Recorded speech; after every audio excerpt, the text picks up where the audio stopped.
Good morning, everybody. We have a mostly lower trade in the grain markets here early on Wednesday morning.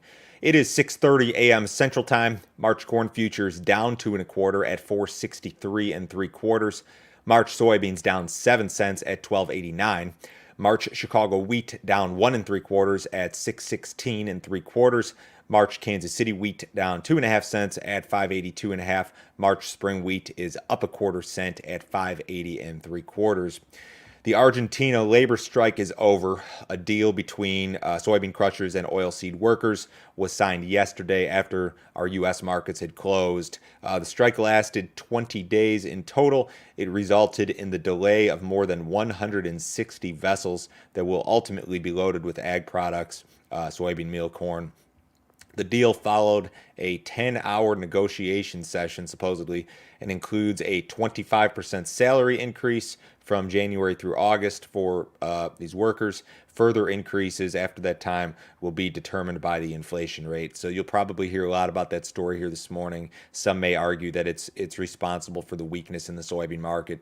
My personal thought, I think that most traders probably knew that this thing was coming to an end sometime pretty soon. I don't think it's the biggest deal in the world personally, short term or long term.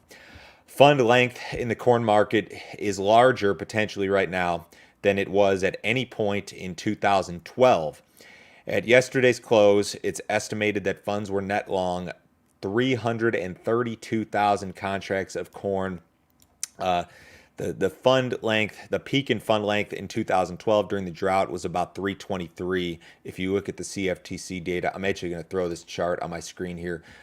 This is the estimate at yesterday's close, this red line here, 332,000 contracts. Funds estimated to be net buyers of 25,000 contracts just yesterday. So you can see here back in 2012, the peak was about 323. You've got to go back to that 2010, 2011 timeframe to find fund length that is larger than what we have going on right now. So that in itself is really phenomenal, and it begs a couple of questions for me. How much of this corn rally is based purely on fundamentals, supply and demand? How much of this is speculative money chasing commodity markets? And I think that there's something to be said for that second part. The fundamentals here are certainly some of the best that we've seen in a few years, but we're not running out of corn. We've got what I would call a healthy ending stocks projection, and yet it may come down in future reports. I just don't know if I can justify fund length at 2012 levels or above 2012 levels at this point, given the situation. I really think that this weak dollar, the inflation story, all of that stuff has some speculative money that is chasing some of these commodity markets. If you look at what commodities as a whole have done this year, the Goldman Commodity Index has rallied, I think, 77% from its April low. And keep in mind that the Goldman Index is weighted heavily toward energies. Crude oil traded negative in the spring. That's why the return there is so massive. Even the Bloomberg Index, which is much more evenly weighted towards grains and softs, it's rallied almost 30% from its spring low. So I do believe that there is some speculative money in these commodity markets, not necessarily just because of simple supply and demand. I think some of it has to do with a hedge against inflation, a weakening dollar. Any long commodity position is considered to be a hedge against inflation. I really think you've got something going on there, given this massive fund length in the market. EIA will release weekly ethanol data this morning. A small decline in ethanol production is expected.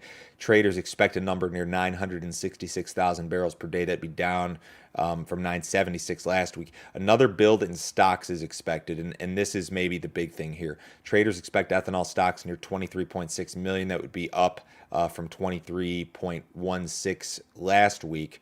If we continue at this pace, you could see ethanol stocks back to record highs, sometime during the first quarter. When you look at ethanol margins, spot margins for the Eastern Corn Belt are negative to the tune of like 5 to 10 cents a gallon. You go into say Iowa, you're negative to the tune of 15 to 30 cents a gallon, depending on the location, according to the margins and the calculations I'm looking at. And of course, this is different for every plant. It's not a one-size-fits-all deal. But in any case, forward margins are bad. Stocks are surging. You're likely to see a slowdown in ethanol production here at some point. Maybe not today, but at some point here during the next several weeks. The U.S. dollar hovers near multi-year lows this morning. We went down, at least in the spot futures contract for the U.S. dollar. We went down and tested that low from a couple weeks ago, and we have been able to hold it so far. But the dollar very weak. And again, I talked about how commodity prices have rallied sharply. I think there's some bullish enthusiasm, some speculative money because of the weak dollar. Remember, the grain markets are closed on Friday. We've got a normal close tomorrow, 1:20 p.m. Central Time, and then following that normal close, we will reopen Sunday night at 7 o'clock. A little bit more about the corn market. We posted some fresh highs yesterday, and spot month futures, which is right now your March contract, actually eclipsed those 2016 highs, which were up at the 2019 highs, which were up at 464. So you got to remember in spring, summer 2019, we thought the crop wouldn't be planted. We were going to have this massive prevent plant acreage, which did ultimately happen. It wasn't as bad as we thought, though. We traded above those levels, and we're hovering right near those highs this morning. So really pretty impressive stuff. There's a little bit of chatter regarding Chinese purchases that has circulated. That's an additional bullish driver here. We'll see if anything's confirmed maybe today or tomorrow. Also, I think there's been a couple of ships of U.S. ethanol headed to China, and there could be some more. There's been some talk about that. Another potentially friendly factor. Soybean market acting incredibly well. Almost traded $13 in that March contract yesterday. Missed it by just a tick. On my chart, I've got kind of a trend channel in place. With that high yesterday, we kind of tested the upper end of that, so maybe a little bit of technical resistance there. Wheat futures have not acted nearly as well as the row crops. HRW futures have kind of been sideways to slightly higher here the last few weeks. You've still got weather issues in the U.S. Southern Plains, but the wheat's a resilient crop, and if they catch some better weather here at any point during the next few months, it could go a long way. Cattle futures were lower yesterday. The nearby D's cattle in delivery were down $1. Fed cattle down $1.20. Feeders were down more than $1 in most of your nearby contracts. Not much to speak of in terms of cash trade yet this week. I'm not sure if there will be with the holiday. Head of the cash open, the Dow Jones is up 65 points. We have the S&P higher as well. It's up 10 points. The bonds are up down about 13. We've got the U.S. dollar again lower, under pressure, very close to posting some fresh lows in the dollar this morning.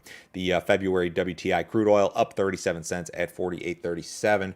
Remember, if you would like some more information from me, visit my website. It is www.standardgrain.com. Go to that website, click on Grain Marketing Plan here in the upper right-hand corner. For $49 a month, I will send you my grain marketing plan, which includes my morning email. It goes out at 6:30 Central Time every business day in the morning, and also a text message service. I'll let you know when, how, and specifically on pricing corn, soybeans, and wheat throughout the year. Had some new stuff out this morning, as a matter of fact. Everyone have a great day. I will talk to you same time tomorrow.